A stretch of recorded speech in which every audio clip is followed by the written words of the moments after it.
Rev it up and welcome to Cars Yeah, show number 1353.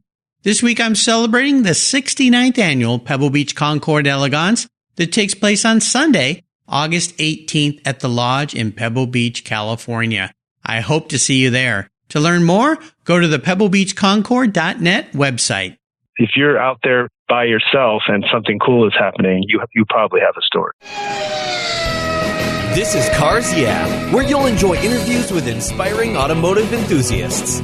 Mark Green is here to provide you with a fuel injection of automotive inspiration. So get in, sit down, buckle up, and get ready for a wild ride here on Cars Yeah.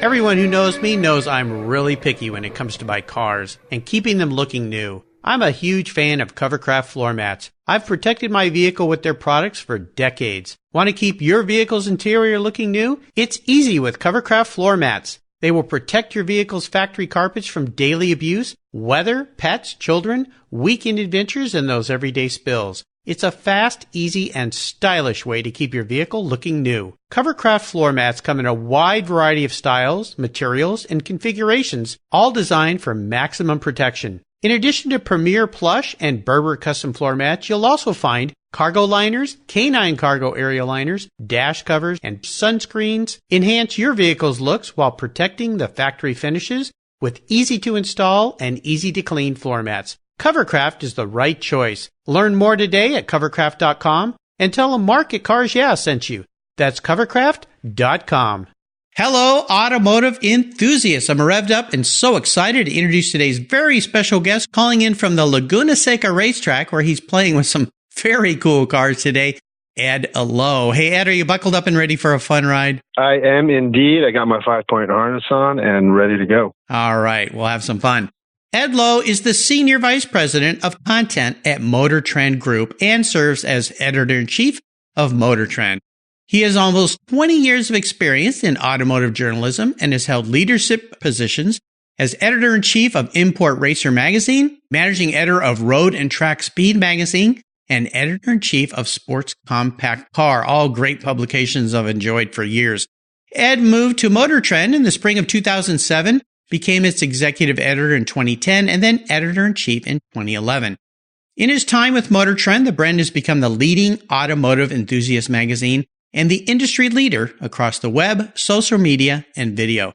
In February 2016, Ed was promoted to Senior Vice President in Market Content for Motor Trend Group, overseeing the editorial direction of Motor Trend and Automobile Magazine. In April of 2018, his role was expanded to include all automotive content for the Motor Trend Group. You're one busy guy. So, Ed, I've told our listeners just a little bit about you. Take a brief moment, share a little more, if you would, about your career and a very obvious passion for automobiles. Yes, thank you. And I'm really glad to be here. So thanks for having me on Cars Yeah. You're welcome. Yeah, so it's that's a lot. It's a lot in that bio. It's Yeah. it's really two hats I wear. I'm really most of my time is spent sort of shepherding the Motor Trend brand. We don't really say Motor Trend Magazine anymore because so much of what we do is online. It's digital. There's so much video now, social media. We do events.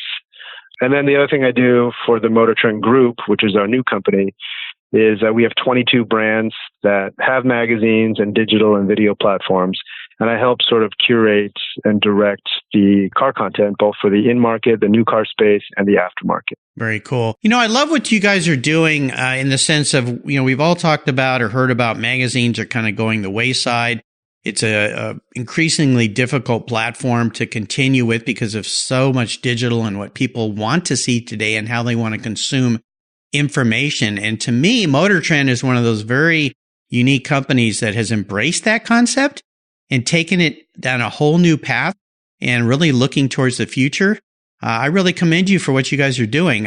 No doubt this is not easy because producing a magazine is not easy, but then adding all these other layers and flavors on top of it requires a huge amount of manpower and talent, right? Yeah, you're absolutely correct. And it's, you know, the challenge really is that it used to be just you do a magazine, maybe you use a website or a couple of videos here and there. But fundamentally, just the way we consume content, media, video has changed so dramatically in such a short amount of time. We're not just competing with other magazine titles or other websites. We're competing for people's attention, on mobile devices. That people are staring at Instagram, or they're on Facebook, or they're looking at YouTube, or they're looking at any number of other outlets that are putting out little bursts of cool content, cool pictures, cool videos. And there's a lot of fatigue. I think a lot of people are kind of tired of looking at screens these days, even though there's so much good content. So it's tough. It's tough for sure. Yeah, I can only imagine.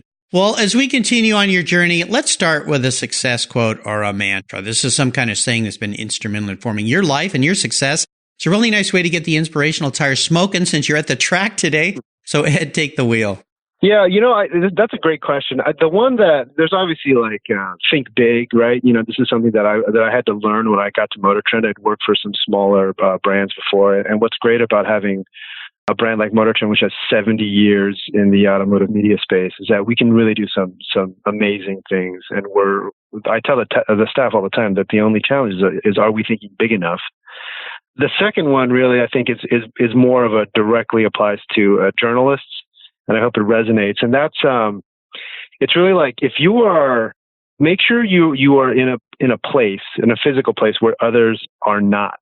So there's a lot of herd mentality that happens I think just in general, but particularly in the media space where, after the press event or after the race or whatever you're covering, if you end up at like the hotel bar, let's say, and you're with a bunch of your other writer, editor buddies, you're probably in the wrong place. That's not where the story is. If you're all there, if you're just knocking one back, you really have to go seek it out. If you're out there by yourself and something cool is happening, you probably have a story.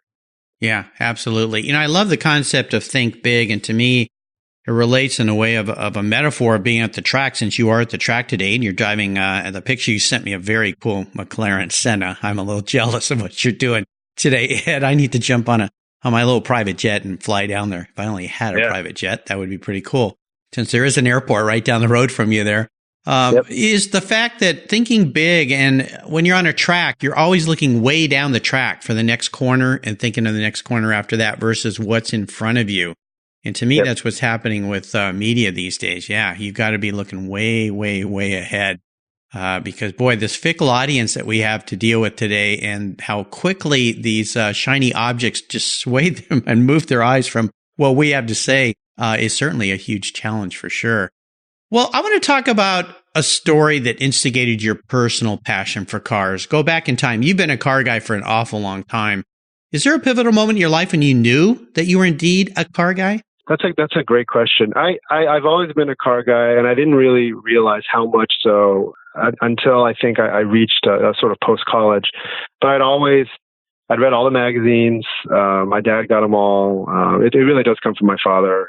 He loved to visit car dealerships, and I'd go with him. And I was a kid who was rating all of the booklets and pulling up all the glossy brochures and memorizing horsepower and knowing 0 to 60 times and being able to sort of quiz the salespeople. I think I kind of figured it out when I got my driver's license. I got my learner's permit the earliest I could, 15 and a half. And then 6 months after I got my driver's license, I'd already had 3 speeding tickets. Uh-oh. I was kicked off the family insurance policy, much to the chagrin of my parents. And so I knew then that what I really enjoyed about cars, all cars really, is the freedom, the independence, just that you can go somewhere and be in charge of this thing and it takes you and your friends or whatever. Yeah. It was so much, it was very different from anything else I'd ever had done in my life prior to that, obviously. No doubt. Well, now you get your speed habit out on the track where it's safe and sound versus the street, which is a good idea for everybody, especially those younger listeners. But yeah, I remember being 16, the morning California DMV, the first guy in line. I dragged my mom out of bed early. Got to get my license today, Mom. Got to get my license today. And yeah, that's a cool day. Freedom Day. Pretty darn neat. The irony is that I took my driver's license test in a 1991 Toyota Previa minivan. I scored 100%. But then again, 3 tickets in 6 months, all for speeding was a bit of a shock to the folks for sure. Yeah, I'm sure. I can only imagine what my dad would have to say with me. Well, you'll love this story, Ed. My neighbor up the street owned City Chevrolet, and where I grew up in La Jolla, California. His was in Mission Bay, and he loaned me a brand new Camaro to take my driver's test in. And he said, Mark, if you pass this test, I'll let you keep this car for a week to drive it around. So I had a huge incentive to pass my test. And when the driver instructor got in the car with me to do the test, he looked at me and he goes, is this your car, kid? And I said, no, sir. My neighbor loaned it to me. And if I pass my driver's test today, I get to drive it for a week. And he looked down at his little clipboard and he looked at me and he said, don't blow it, kid. Nice. Yeah. Very cool. I didn't blow it. And I think the alternative concept here was that my parents would buy me that car. Of course, they did not. They ended up buying the car from him, but it was a old grandma's 1967 Chevy Nova. So not quite a new Camaro, but still, perfect for taking my buddies to the beach to go surfing. Well, let's take a look at the many roads you've driven down, because you've been involved in many publications, many different activities. But I want to talk about a big career challenge for you, or even a big failure. And more so, not to drum up maybe a negative part of your past, but let's focus on the learning that you acquired from that and how that experience helped you gain even more momentum as you move forward in your business and your life and your career. Yeah, it's something I have talked about before, because it is a lemons to lemonade sort of situation. But my career path tracks sort of hilariously to the rise of like Fast and the Furious, like tuner culture. I started in a magazine down in Orange County that was devoted to the underground subculture of import racing, and had some success there. I launched actually the first magazine devoted to drifting, that subculture. And as Fast and the Furious, then it blew up and became 1, 2, 3 movies. A lot of the big publishing companies thought that they needed to get in on this new youth movement that had actually been there for a really long time. So the guys at the time that were running both Car and Driver and Road and Track launched their version of youth like tuner magazines, and I joined Road and Track on a title called Speed that was really for the young kids and the backwards hat, baggy pants wearing crowd. And unfortunately, it was kind of a startup. And after 11 months, they pulled the plug, and I was out on the street. It was one of the best times that I've ever had, because I got to work right alongside all the veterans at Road and Track and met some really great people, friends to this day. But I found myself unemployed on my 30th birthday, sort of looking around saying, well, what do I do now? I've been doing publishing now. At that time, it was probably about 7-8 years. And what's the next step? And really consider getting out of the industry completely, getting an MBA or doing grad school. But shortly after, again, the connections that I'd made, I got hired to work at Sport Compact Car, which was under Motor Trend, under the editorial director of Motor Trend, which is Angus McKenzie, who then 18 months later hired me to Motor Trend. So, it was a challenge, but I'm glad I stuck with it, because this industry's been really good to me. My job isn't really a job. Every day I get told on a regular basis I have the best job in the world. And if I'd walked away at age 30 to be a lawyer or some kind of MBA, I think it would have been a much, much different, probably less fulfilling existence. No doubt. Well, the lesson that I learned from this story you shared with us, and thanks for sharing a time that was a challenge. I mean, being 30 and then unemployed, like, oh my gosh, what do I do now? But you touched on something I think is important for those listeners out there that might find themselves in this position. And, everybody might find themselves in a position like this at some point in their career. Contacts you made, making contacts, building relationships along the way in your industry, your field is so important, because it will come back to you later. Not being an isolationist. So is that the key to led you to that next move in your mind? Absolutely. Yeah. I mean, the guy who hired me, who reached out for that next step to Sport Compact Car, he was a direct competitor at the magazine just prior. Like we had always bumped into each other at SEMA or covering different drag racing or drifting events, and we were always kind of at each other's throats. I was the little guy. He was part of the bigger company. But it was never nasty. It was always very sort of, all's fair in love and war sort of competition. But I think there was some mutual respect there, so that when he did find out that I was out on the street, he's like, well, we should scoop this guy up. So build strong relationships with people on both sides of the fence, if you will, even those that you're competing with. So yeah, very cool. Well, let's have a little bit of fun, talk about your first really special vehicle in your life and maybe share a memory you have about that ride. I'm figuring it's not that minivan you took your driver's test in. Well, what's funny is that, and, in the position I'm at, everybody thinks it's fast cars, it's Ferraris and Lamborghinis all day long. It is really, you have to love all cars, and to do, Motor Trend actually is, we're bigger tent. We cover everything. We count cup holders in minivans, and yes, we do test McLaren Sennas and Ferraris. But I do have minivans actually have a very special place in my heart, and it's funny that we joke about it at work all the time, that most of the fastest guys on staff really love the practicality of like the most boring vehicles. But man, there's been so many great experiences with the cars. I think the most formative memories I have are riding around in my dad's 81 RX-7. He was like the first guy in town to have picked up this really sleek and exotic Japanese rotary powered sports car. And, this is like the early 80s, and, of course, child seats. What's a child seat? And we're going to carry 3 kids in a 2-seater. So, we're sitting up on the parcel shelf in the back, and my sister's probably in the footwell, and my brother's like the only guy belted in the seat, and we're just cruising around town. I remember just how special that car was for him. And what the hilarious part is that it ultimately had this resonating effect later on, because my dad loved that car. He was on the waiting list to get it. He got the first one in town, and then in less than a year, the dash cracked due to like the sun, the UV rays. And this is a time when Japanese cars were still kind of figuring out some of the build quality things, and he was so mad at this Japanese car kind of let him down, that he remembered that forever.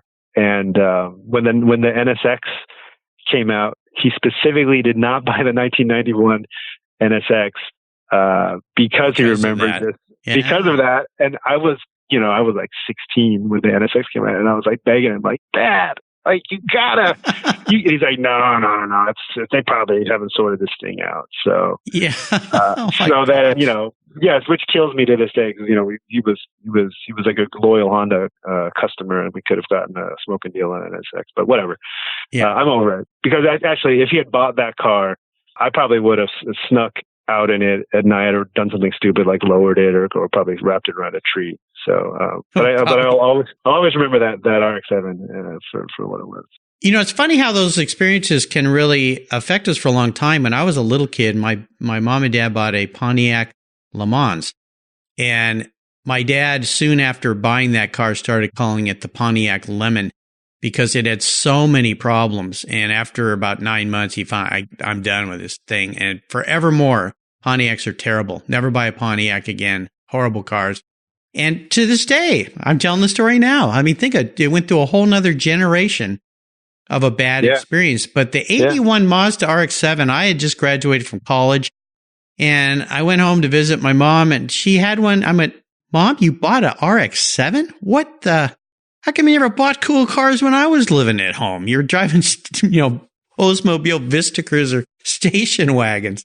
She goes, well, you're not here anymore, so time for something fun. I was so jealous. And she let me drive it. Great car, fun car for sure. How about seller's remorse? Is there a vehicle you've let go that you really wish you still had? It's again, it sounds weird, but after I got all those speeding tickets when I was 16, I was driving my brother's car. It was an 86 Celica GTS.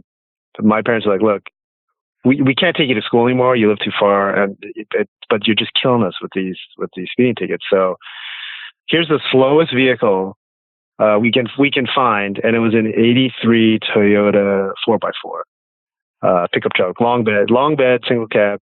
And at first I hated it, but I loved that thing, and I drove it through the rest of high school and into college, and it was awesome until I spun it on the freeway the 110 freeway in the rain.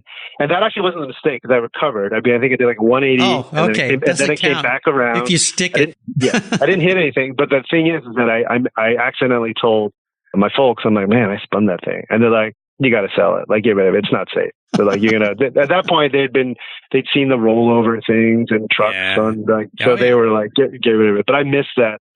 Those trucks are indestructible. It's the Toyota Hilux of its day, and they're actually I wouldn't say they're actually collectible, but it's so rare to find an unmodified, a non-molested Toyota Hilux these days because they're very popular with a rock crawling set. But I wish I had that truck back because I like to go surfing and it'd be the perfect surf truck at this point. Ah, surfer, cool. Yeah, I grew up surfing as a kid down there in Southern California. That's something I do miss. I live far too far from the beach to surf anymore. But man, what a great way to start the day. Dawn Patrol. So, well, speaking of Dawn Patrol, we're talking about, or I've been promoting Pebble Beach Concours all week. Had some wonderful guests on the show this week. Tomorrow, Christopher Pagani, Horatio's son, Pagani Cars. We started Monday with Sandra Button. Third time she's been here on Cars. Yeah, chairman of the Pebble Beach Concours. I want to talk a little bit about this Japanese Invitational you put together for Pebble Beach. And that's why I was referred to you here. Of course, I wanted to have you on the show for a while because I know of Motor Trend. I've been subscribed to all the magazines. But tell us about this very special event happening during Pebble Beach Car Week, the Japanese Invitational. Yeah, so it was an idea that I actually spawned with this very nice gentleman, Phil O'Connor, his marketing guy at Infinity. We were talking at a car show about what does the world need? They do big events at Pebble Beach all the time. And we're just like, if we could do something, how do we open this up? Pebble Beach, the car week there on the peninsula of Monterey is so awesome. But how do we bring this collection of fantastic vehicles to a broader audience? And it got me thinking about how, I've watched my friends in the industry really migrate up from Japanese or foreign performance cars, and then into some of them now are collecting or trying to get into the air-cooled Porsche market and some of the other like Alphas and things. But the prices have skyrocketed on those cars, and it's actually. And then if you get to Pebble Beach, it's like forget about it. Like if you're trying to get into that type of vehicle, an Auburn, Cord, and any of the older Bentleys. I mean, it's cubic dollars. You don't know where to start. If you wanted to, but you have that passion and that lust for vintage vehicles, collectible cars, and that whole scene. How do you get into it? And I noticed that a lot of Japanese cars are starting to appreciate in value, and there's been a very strong fan base for years now. Again, kind of a subculture in pockets of America devoted to Datsun 510s and 240Zs and Corollas, and RX2s and RX3s from us. Can we bring that element to Pebble Beach? And we pitched the idea. Sandra Button and the team up at Pebble, they loved it and they embraced it, which was awesome. And we did our first event last year, and it was a huge success. So we're bringing it back this year, and for its second round, it'll be up on Peter Hay Hill Friday, starting that Friday of Pebble Beach Week, and through Sunday from about 9 a.m. to 6 p.m. August 16th through the 18th. So. Yeah, it's a great collection. There's a lot of coverage online about it, but if you want to just see a bunch of very cool, a nicely curated collection of classic or vintage collectible Japanese cars, it'll be the best showing on the peninsula at Pebble Beach. I can't wait to see it. I remember I actually wasn't aware of last year's, and I was walking from the auction site up there down towards the lodge, and I looked over and went, "What's this?" And walked over and ended up spending a lot more time there than I thought I would. I think it was really cool. So I'm really excited to let my listeners know who are going to be fortunate enough to be there during Car Week to participate. I'll make sure I put a link to the Pebble Beach Concours d'Elegance site where you can find out more about the Japanese Invitational. Kudos to you, because this allows a whole new generational group of people who are interested in these cars to get into the collector car market. it's nice that it's becoming more embraced by the collector car market. Japanese cars, and of course, when you do see things like cars of the 80s and even 90s that are Japanese that are starting to show up at car shows, bringing younger people to car shows, I think it's absolutely fantastic. Love to bring everybody into the car enthusiasm world that Ed and I live in. Tell us also real quick, what has you excited and fired up these days about Motor Trend and the many things that your folks are doing there? Our big push these days is into the video space. I'm hopeful some of your listeners are aware that for a long time we had the largest automotive themed YouTube channel, over 6.5 million subscribers. But in the last couple of years, we've really transitioned to our video on demand service. It's motortrendondemand.com currently. And it's $4.99 a month, and you can watch all of this amazing video content. We have a very popular show called Roadkill on there. We do some new car comparison testing and head-to-head. We have an off-road show, Dirt Every Day. We have a channel on TV, on cable TV, that used to be called Velocity. That's now the Motor Trend channel, and all that content is also available on your smartphone or through your smart TV or on your iPad. And that's basically our new way forward. We're gonna bring all of our automotive expertise and knowledge and passion and authority and do some great entertainment along with it, as well as the other brands that are part of our family. Hot Rod is another a big brand. It actually gave birth to Motor Trend. Our other titles like Truckin' and Four Wheeler, all of these other, formerly magazines or currently magazines are now getting into the digital and digital video space. So that's nice. That's what we're all about. Very cool. Very cool. Well, up next is the last lap. But before we put the pedal to the metal, let's say thank you to today's Cars Yeah sponsors.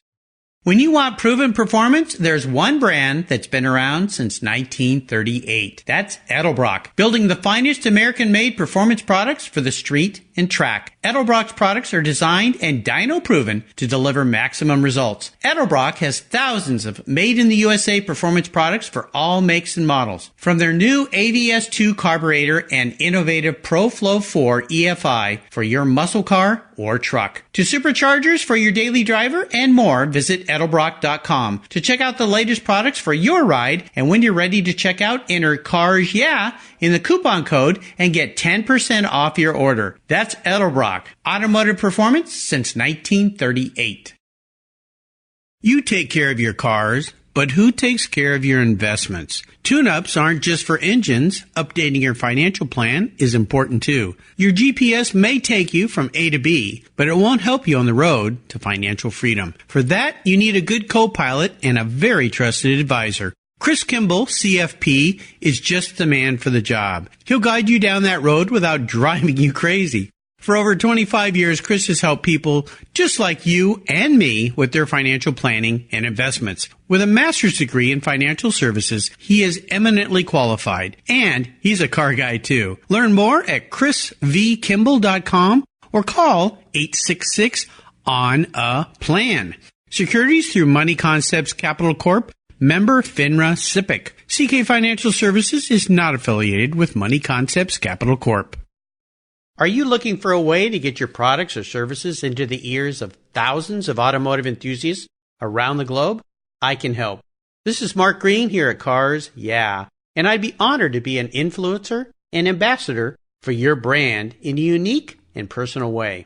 5 days a week, thousands of subscribers and listeners enjoy the Cars Yeah podcast and website. Contact me today and I'll show you how at mark@carsyeah.com or connect with me through the Cars Yeah website at carsyeah.com.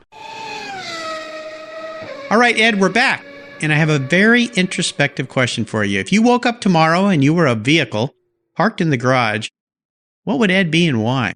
Oh man, I struggled with this one. I would have to say, it sounds really weird, but it would probably be something like a Mitsubishi Lancer Evolution or like a Subaru WRX STI, something in that space that's, quick, not the fastest thing on the road, but handles really well, a lot more surprisingly capable, sort of will shock shock you off the line or around a racetrack, but also really practical. It's got a trunk, holds a lot of stuff, kind of unassuming, easy to overlook. I think that would be sort of my steez. Well, I appreciate you giving some thought to that. That question trips some people up once in a while, or they'll just say what they wish they were, not what they think they are. So I like the way you handled that. Thank you. All right, we're entering the last lap. This is appropriate since you're at the track today having some fun with that McLaren Senna. I'm going to fire off a series of questions and ask you to give our listeners some very quick blips of that Senna throttle. So here we go.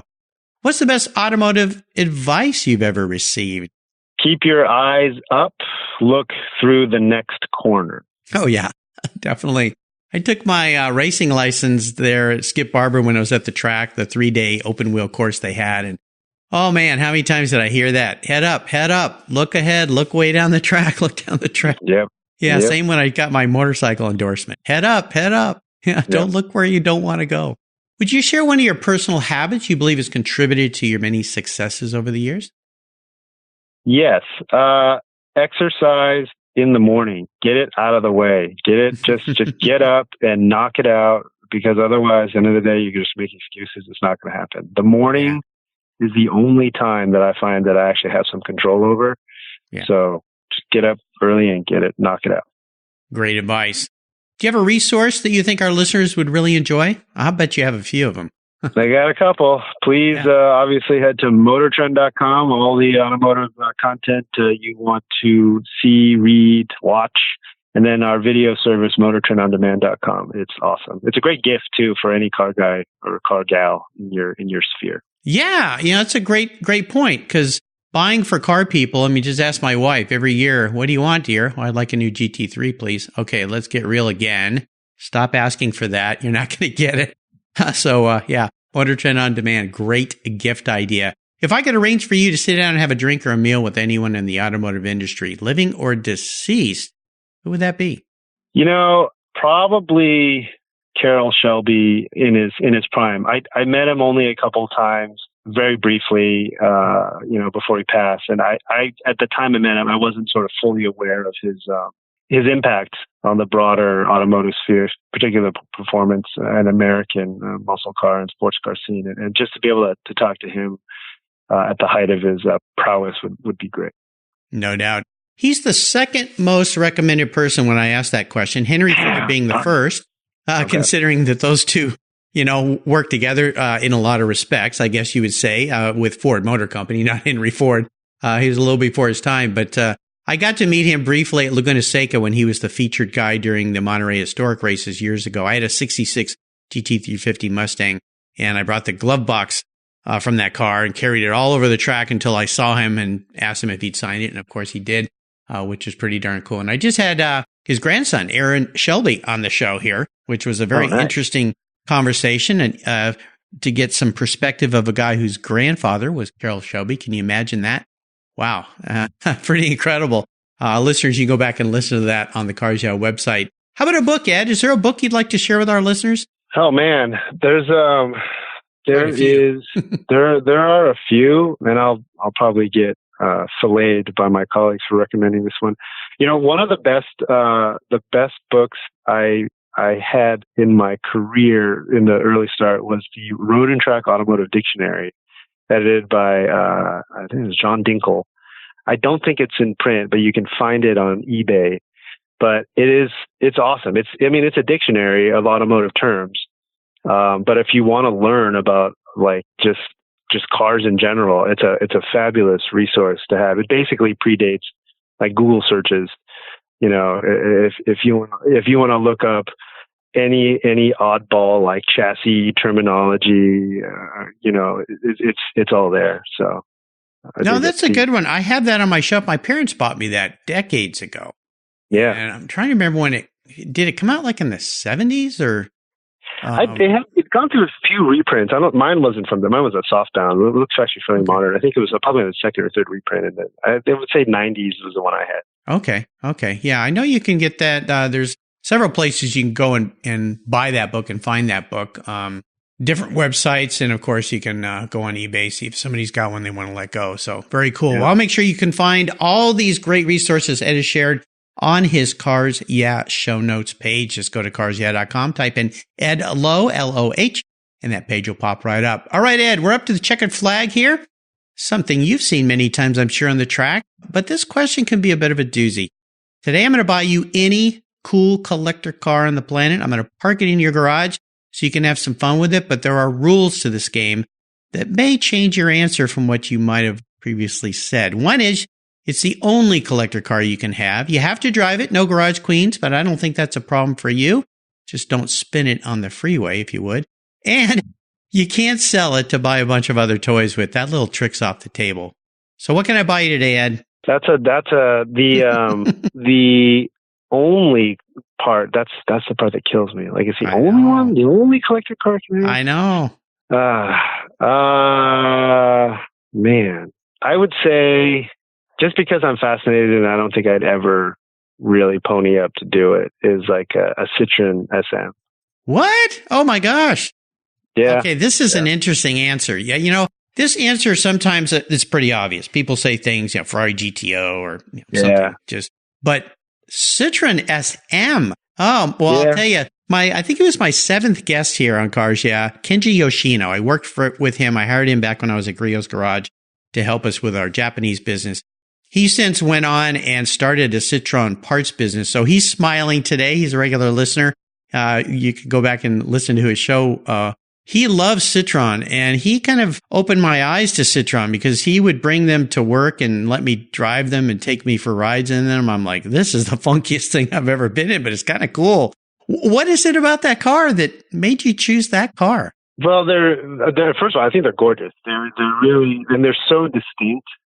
They're so sort of evocative of not just being French, but of the era. The technology is also fascinating. It's also really, it's kind of funny when I was thinking about this, like, well, what's the only collector car that you could have that you'd probably, it would be interesting to keep because so many things would probably break.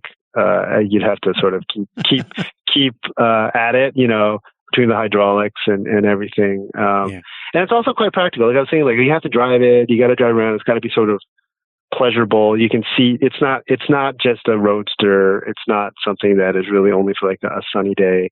I didn't want to be incredibly too obvious. and pick a Ferrari or something that I'm sure countless other people have. Yeah. Well, that car is designed by Robert Opron, I believe. Opron. Yeah. Mm-hmm. If I remember right. Yeah. Incredible car, Maserati engine, I believe. I was in that thing, which makes it kind of cool.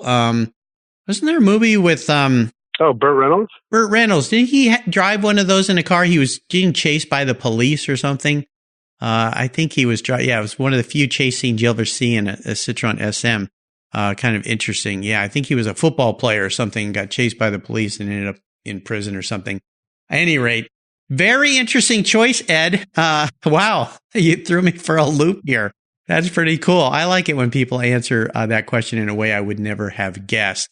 Very, very cool. Well, Ed, you've taken me on a great ride today. I knew you would, being at Laguna Seca, ready for another day on the track with that Senna and I'm sure some other cool cars. Thank you for sharing your journey and checking in with me this morning before the fog lifts over the track. Could you give us a little parting piece of wisdom or guidance before you drive off down into turn 1 in that Citroen SM? Yeah, I would say life is short. Drive everything you can.